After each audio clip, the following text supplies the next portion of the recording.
sa ating mura, matibay, at matipid sa gas na sasakyan. Okay, so ngayon guys, ginagawa kami ng isang experiment or actual drive test ng ating bago Suzuki Alto Deluxe 800. Okay, so ngayon, tapos tayo dalawang klase na drive test. Yung isa, hindi pa siya naka-break-in since bago yung unit natin. Okay, pangalawa naman yung after break-in. Kasi mas tumitipid ang isang sasakyan, yung fuel consumption niya, after break-in or tinatawag natin 1,000 kilometers. Okay, so guys, kumainin na natin. Simulan natin to. Sakay na.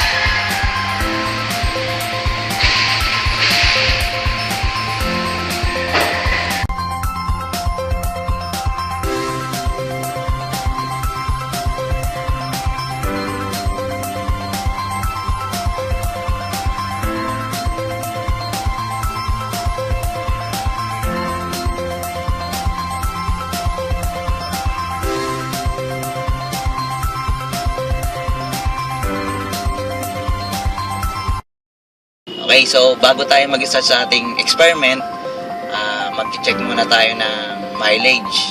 Okay? Tapos magpapagas tayo. Gasolina. Tapos, ubusin natin yon hanggang mag 2 bars. Okay?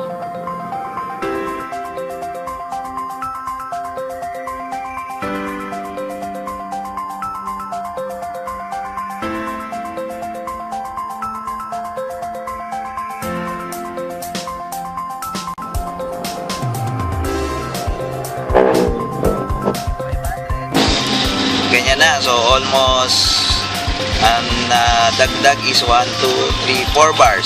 Mukha lang maliit, no? Okay? Okay, so ngayon, babayahin muna kaming Taytay.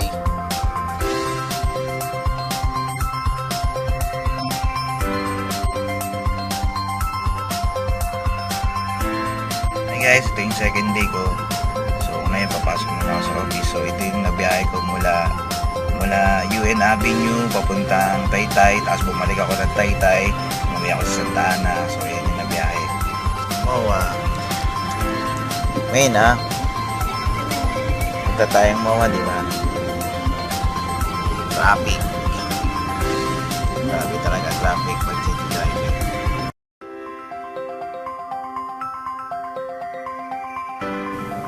So ngayon guys, ito yung third day natin. So kahapon medyo hindi traffic. So nabawasan tayo ng 1 bar. Okay. So ang nilakad ko kahapon, pumunta ako ng San Lazaro SM. From dito sa bahay namin, nag-time in muna ako sa UN Avenue, tapos San Lazaro.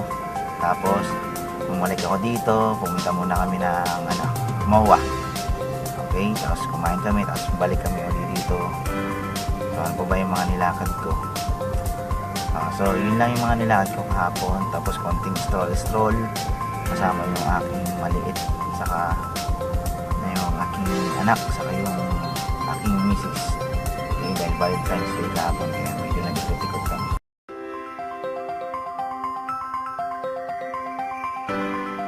Okay, good evening. So ito, nag 2 bars na yung ating gauge.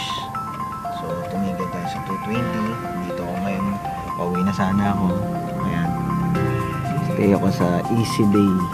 Okay, dito ako ngayon sa harapan. Okay, so kung kukumpitin natin, minus natin yung 220 sa pinagsilbing natin 61 kilometers. So 159 ang tinakbo ng 500 pesos natin na divide natin sa 12.6. Okay, so all in all 12.6 km per liter ang tinakbo natin. Take note guys, itong experiment natin na to, hindi pa nabe-break in tong Alto kasi nga sabi ng mga nakausap ko mekaniko, pag naka-break in na to, mas matipid pa siya. So kung 12.6 per liter, consider mo pa rin siyang matipid kasi umabot tayo ng mga traffic, lalo na yung sa Taytay. Okay, pero kung titingnan mo yung sunod na 2 araw natin, halos ang average na tinakbo natin is 53 to 56 yung hindi gaano traffic. Sobrang traffic kasi nung nakaraan. So magkakaroon ako uli ng part 2 na experiment nito, yung naka-break in na siya. So guys, yan ang gagawin sa ating unang part ng ating live test or experiment. Okay, so see you sa second part ng ating experiment. Again, sa mga interesado na bumili or inquire sa ating Suzuki cars, text nyo lang ako sa